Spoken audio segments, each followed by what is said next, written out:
Actually, I was listening to a podcast about the Hormuz Strait and geopolitics and energy, and they kept pronouncing the Chinese currency yuan and referring to the yuan. And I was like, finally, Latino supremacy. Our time has come.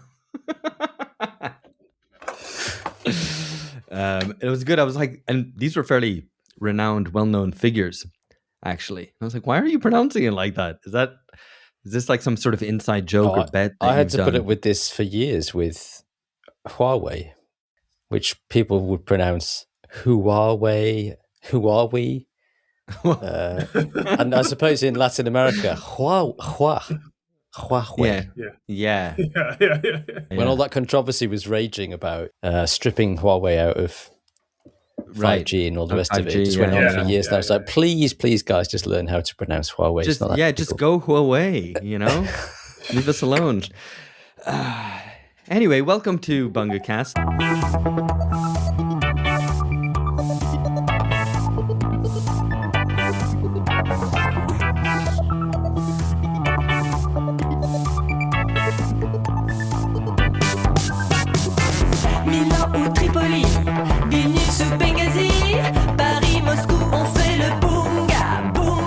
Welcome to BungaCast, the global politics podcast at the end of history. I'm Alex Hochul in São Paulo, Brazil, joined by contributing editor Lee Jones in London. Hello.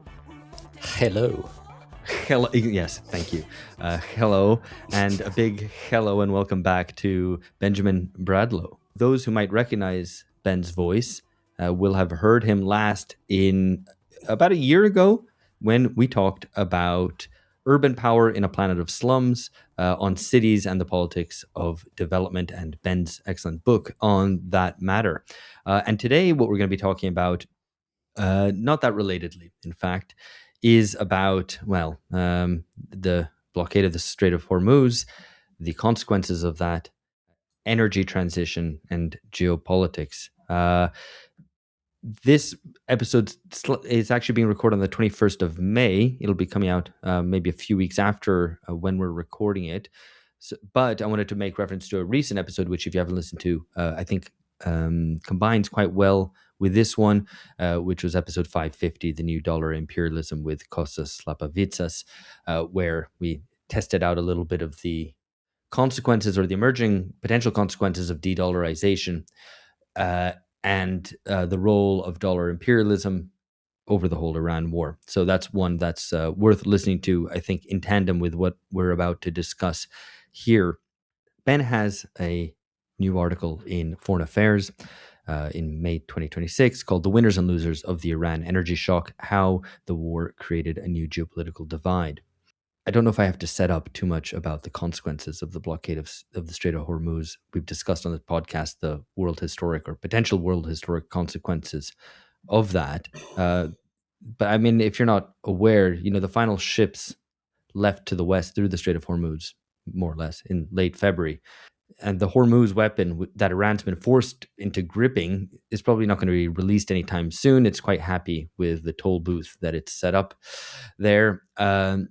And the consequences are quite wide. Energy price shock, the inflation in general, the consequences that will have for fiscal and monetary policy, the role of the dollar, the role of petroleum and energy, the role of the petrodollar that's been fundamental in world affairs since 1973, 74 at least. And all this acting in parallel with the green energy transition, which is going on a sort of separate track, but which these whole affairs, these geopolitical affairs have the capacity to impact or indeed accelerate. So it does seem that we're in a moment which is potentially as consequence-filled as that 1973-74 moment. So, and we're kind of trying to explore that, I guess still in its early days on this podcast over a number of episodes. Ben writes that Beijing then may emerge from the war in Iran as its winner and Washington as its ultimate loser. And that's one of the questions that we're going to be addressing. But to get started and bring Ben in, the blockade isn't just affecting oil supplies, but a range of other oil and gas related products. So would you be able to walk us through some of these shortages and how they're going to reverberate through global supply chains? So thanks for having me on again, Alex and Lee. My favorite one of these inputs is called naphtha, which I think just somehow speaks to the broader geopolitics of the moment in a particular agricultural input.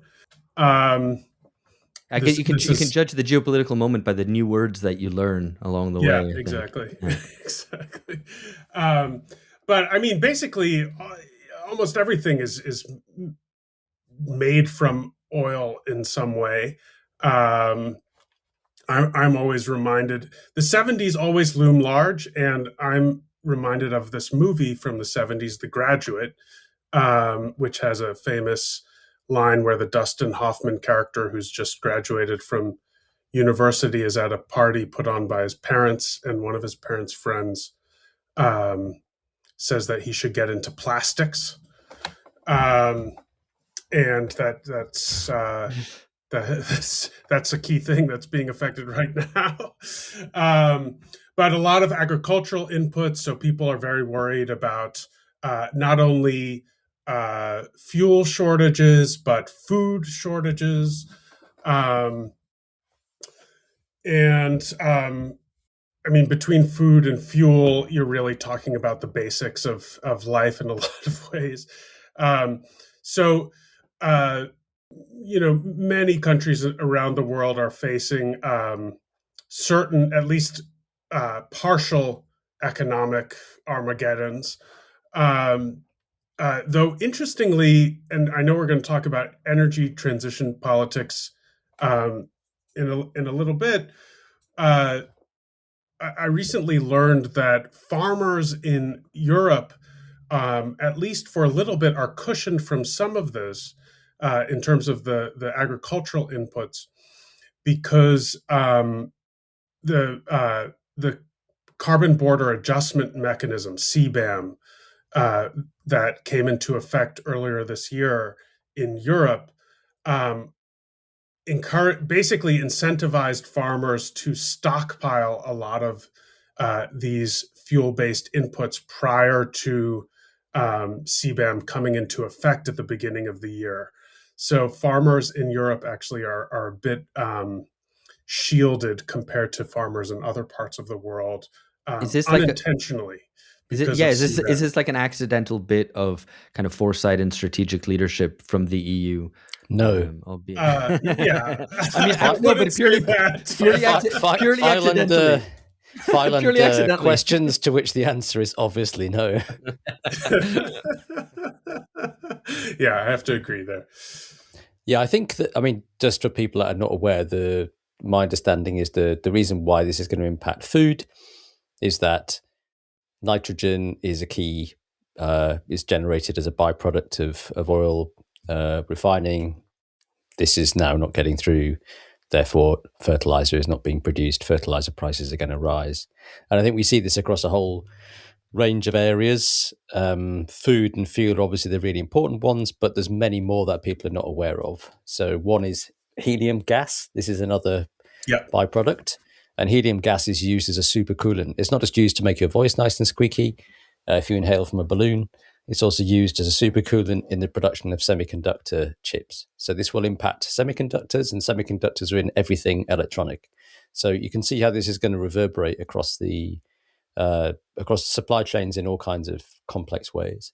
So what are you expecting come the autumn, when the stockpiles of all these different products have been run down and there are actual physical shortages as opposed to just anticipated shortages?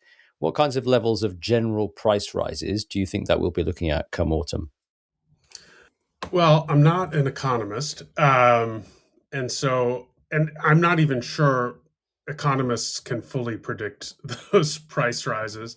We do see some economists talking about up to $200 for a barrel of oil, which would basically be a little less than double of what it is right now. Here in the US, the gas prices are almost at the level of the peak in 2022.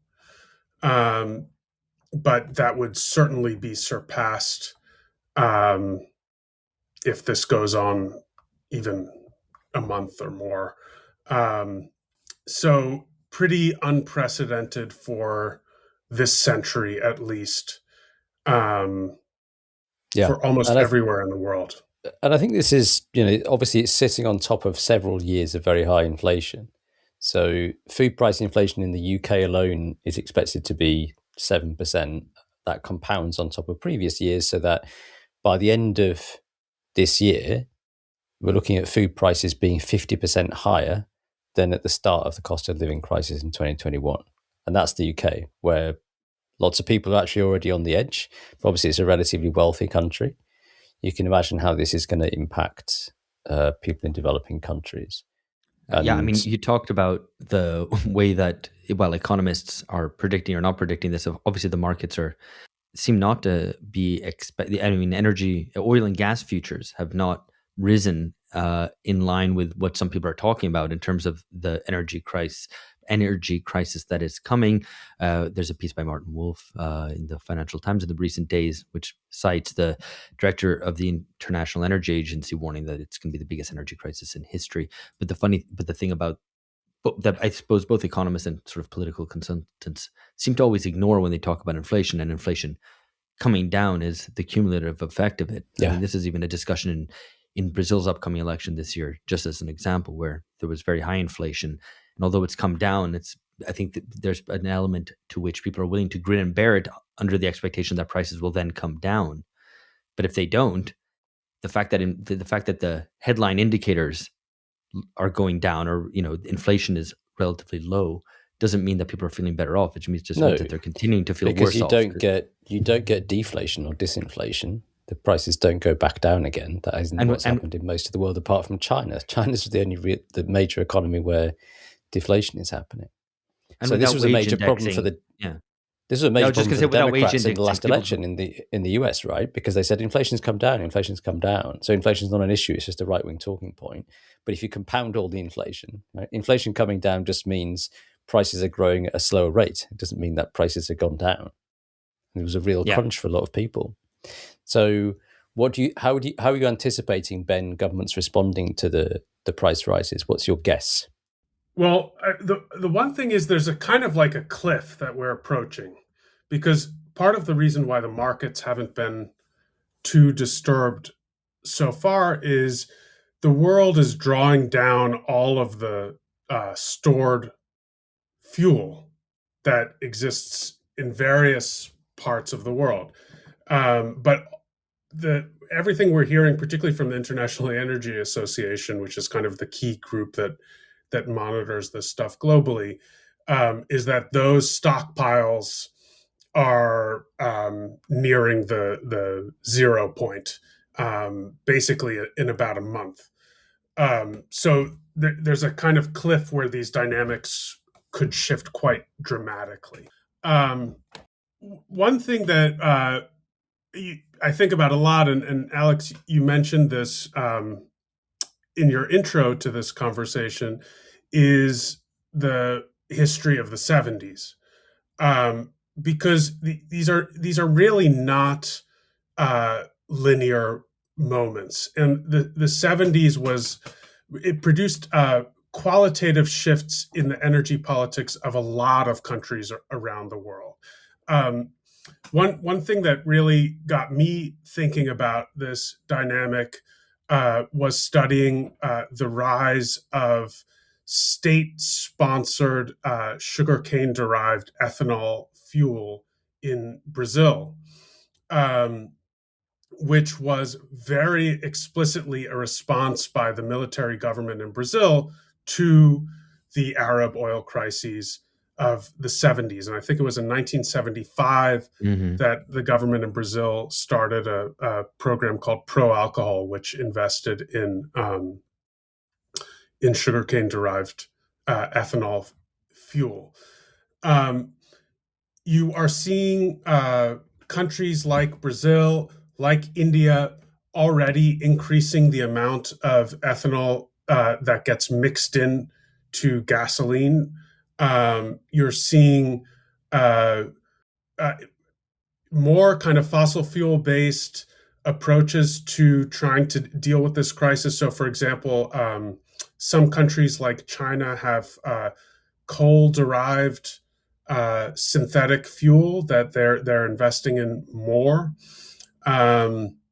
This is actually a process for generating fuel that was invented by the Nazis. And kind of like most prominently, you're seeing a lot of countries trying to shift to things like electric vehicles, other forms of renewable energies that don't rely on the global oil market, which has always been subject to deep geopolitical control. I wanted to get on to that in just a bit, but one of the points that you note in the article, which I think is an interesting one, and I mean it's tempting to draw perhaps stronger conclusions from it than you do, perhaps more wisely than me, but that there's seems to be a link between energy independence and political independence, particularly with regard to foreign policy, and that this has been demonstrated over the Iran war. So I do think that that's an emergent conclusion that's worth exploring. Though I think it's hard to make very definite causal links between energy sovereignty and political sovereignty. But one thing that I think is striking is if you look at some of the countries that have been most critical of the war, from Spain in Europe to Brazil in South America, these are countries that have made major strides in weaning themselves off of global oil markets. So Spain has some of the lowest energy prices in Europe, which is in large part due to the centrality of solar and wind power in its grid. Brazil has one of the cleanest grids in the world, very little fossil fuels. And so what this means is that if you don't rely on global oil markets and you don't rely on the historic geopolitical control that the US has guaranteed to global oil markets, then you're in a much better position to come out and exercise some degree of political sovereignty. That is, you can criticize the war. There are limits to that because when you think about all of these knock-on effects of the Strait of Hormuz, particularly when it comes to agricultural inputs, every country at a certain point is going to have some degree of dependence on the global oil market in the way that the global economy is currently constructed. And so it may be that there are limits to the political sovereignty that is enabled by energy independence. But certainly in the early months of this conflict, and it seems like this conflict could drag on in some form for quite a while, the countries that have more energy independence are certainly the countries that have been able to exercise more political independence as well. Yeah, I think you made that argument quite convincingly, although, as you say, there are kind of complex intervening factors. And your argument is also persuasive that this is going to accelerate. Basically, countries that will realize that they shouldn't be so dependent. The United States is now dangerous. So it's going to be very disruptive. We don't want to be dependent on oil imports. We certainly don't want to be dependent on LNG imports from the United States either. And so your view is that this is going to accelerate the push towards electrification and the turn to clean tech to achieve energy sovereignty. And that's going to benefit China. So that's your basic argument about why this whole thing is going to benefit China. And we talked a bit about this on the episode we did previously on the Iran war. And I think that is persuasive to a point. But I just wonder whether you would add any caveats to that. Because talking to people in Southeast Asia, it's clear that I think some governments that don't worry too much about China, will rush into doing this. And then there are other governments that don't want to trade dependency on the United States for dependency on China. And they're worried about that level of dependency, potentially forms of external control by the Chinese over this technology. I wonder if you could talk a bit about how dependency works in clean tech and whether you would qualify your conclusions about China as a result. Look, I think most countries would naturally prefer not to be dependent on anybody. But the nature of the dependency on the US in the current geopolitical order and the emergent proposal for dependency on China in a more kind of clean tech geopolitical order has some qualitative differences. So if you are dependent on solar panels and wind turbines from China, you're certainly dependent on the infrastructure for energy coming from China, and there are questions that like security hawks in the U.S. would raise about surveillance systems that may or may not be built into some of that technology. But China's not providing the wind. China's not providing the sun.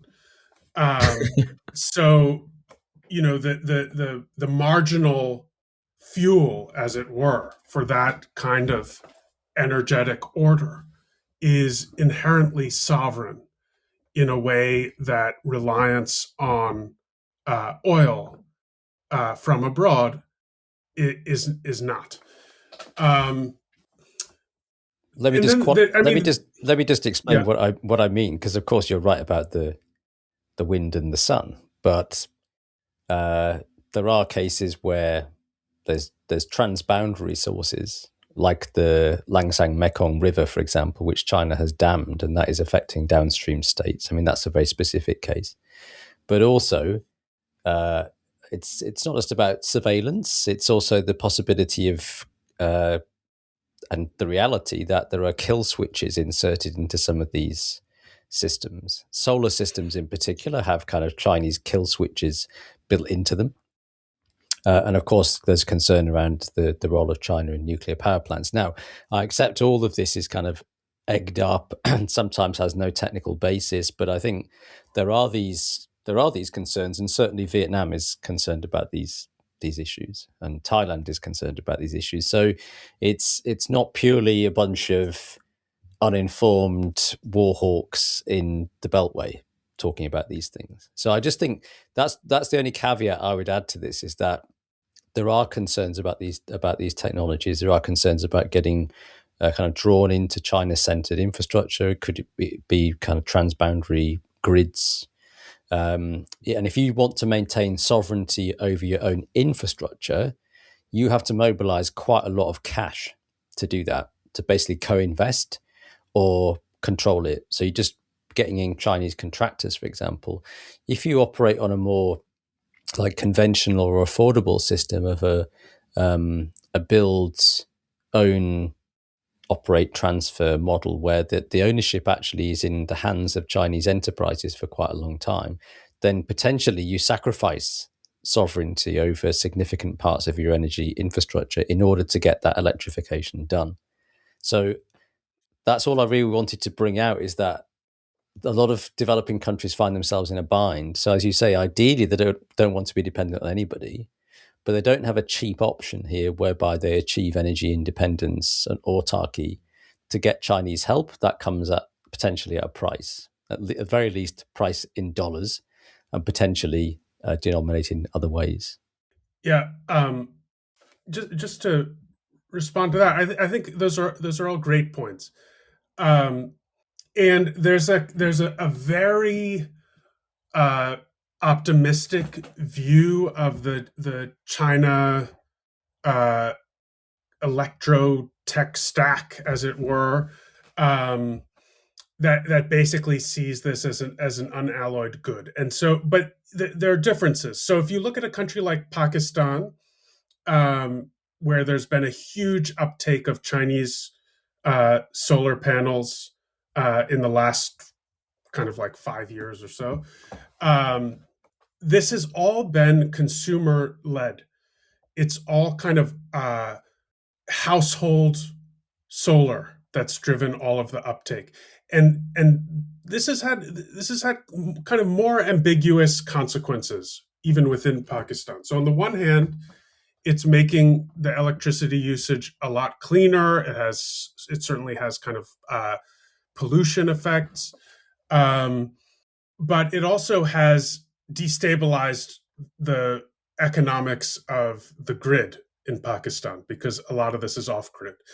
And this is happening in increasingly the growth of solar panel uptake from China and many African countries is having a similar kind of effect.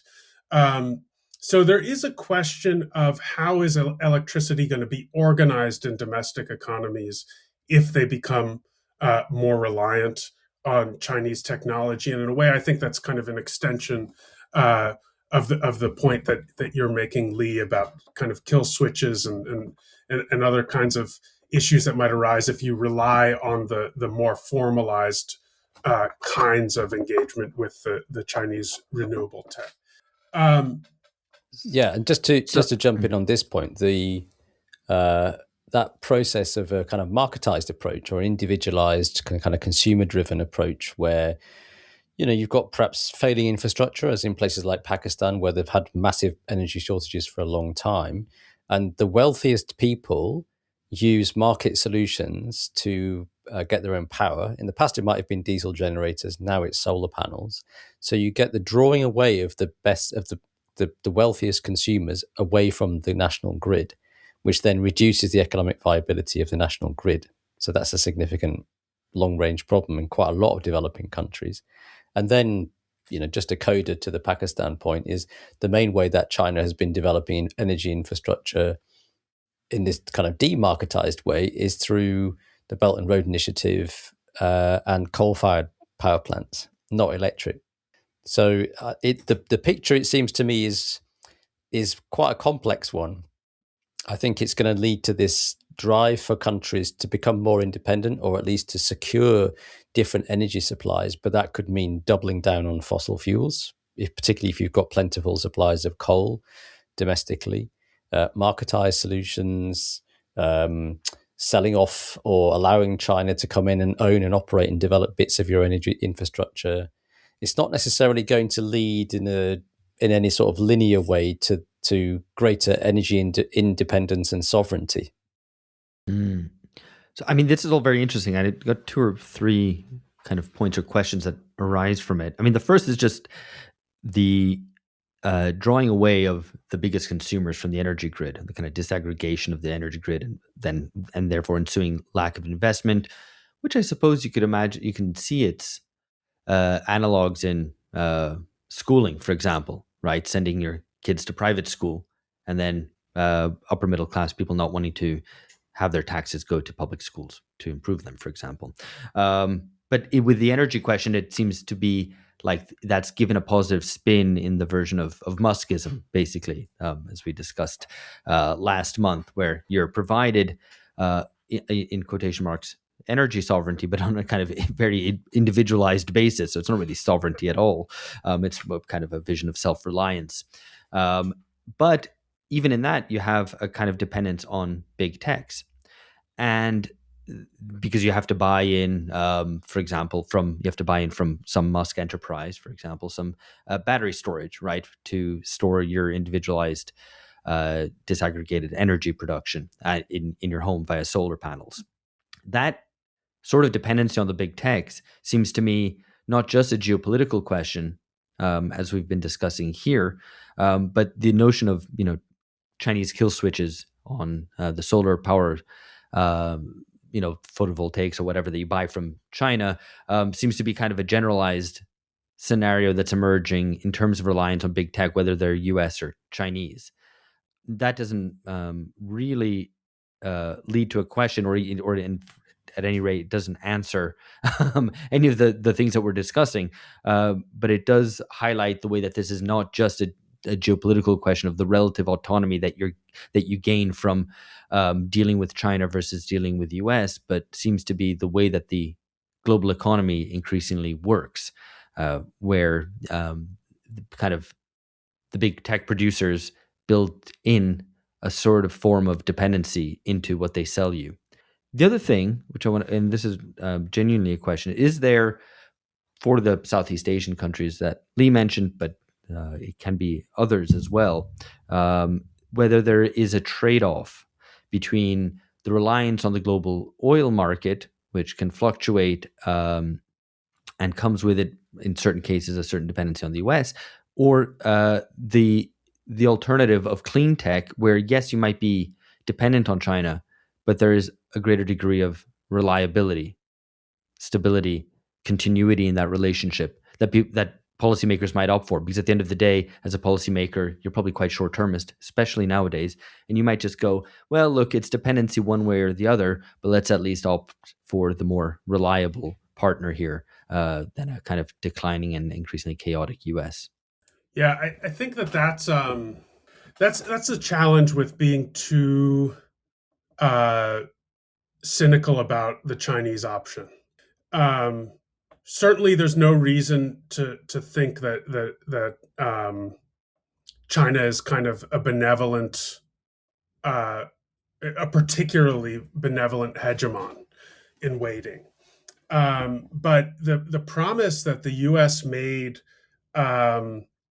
especially since the 70s and Jimmy Carter, was that the U.S. would keep the oil flowing from the Middle East to the rest of the world, no matter what. And that's why that's in part why the shadow of the 70s looms so large today. And what this moment has definitively said is the U.S. provides no guarantee to the rest of the world for energy, and so it's almost inevitable that the rest of the world has to look to another at least like quasi-hegemonic option for guaranteeing some degree of energy stability.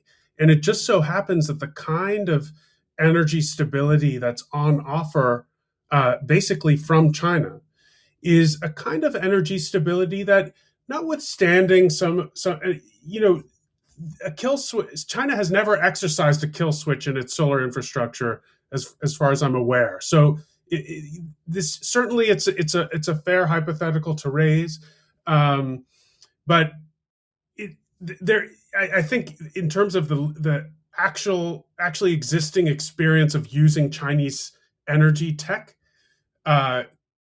there is a lot more sovereignty that countries have experienced using that technology. That is, if they get the panels from China, if they get the turbines from China, their own wind and their own sun will power their energy, and so there's a reasonable expectation of greater relative autonomy that's now on offer from China compared to the 50-year offer that the U.S. had made and has now reneged on in a kind of spectacular fashion. Let me just be clear about the kill switches. So the kill switches are there as safety measures because sometimes the sun is too bright. And the risk is that the solar panels overwhelm the grid. So they're there as safety features, but they can be triggered. And that's the concern. So it's not so much that, okay, this is some nefarious plot. It's that these are there as a feature and that there is that potential for that to happen. And I know that there is concern about that potentiality. And they have been triggered. I mean, on the argument that, oh, well, they have to be for safety reasons. I mean, I think what you raised about the Carter promise, I think this is all true, by the way. I mean, I'm kind of splitting hairs to a certain extent. I think the point that Alex raises about China offering stability, reliability, predictability, that's absolutely the image that China is trying to project at the moment. The US is the wild one, we're the stable one, and therefore they're really restraining themselves in all kinds of ways to keep this image alive. And they don't really have to do very much to to look better than the United States right now. They can just sit on their hands. And I think certainly in Southeast Asia, the survey data shows that, in fact, local elites are making that kind of calculation, is that, well, if this is the choice, right, if we're going to have to be deferential to China or deferential to the United States, well, we'll prefer to be deferential to China because basically we can work with China, and historically they always have, right? If you think the very, very long term, China was always the dominant regional power, not the United States. I think all of this does raise the question, to kind of loop back to the geopolitics, about what is the impact of energy autonomy on geopolitics. It does raise a kind of contradictory or kind of paradoxical question here, because Ben quite right that the United States has been the one that would guarantee the flow of oil out of the Gulf, and the first Gulf War was a really good example of the United States providing that global public good, so to speak. Even when it was the Europeans and the Japanese that primarily benefited from Gulf oil flows.